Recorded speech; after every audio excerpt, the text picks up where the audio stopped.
Eso es lo que han hecho los hermanos, dañar el evangelio. Bueno, no lo han dañado porque el evangelio sigue. Nosotros seguimos predicando. San Epifanio de Salamina.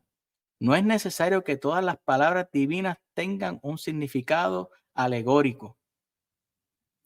Se requiere consideración y percepción para comprender el significado del argumento de cada uno.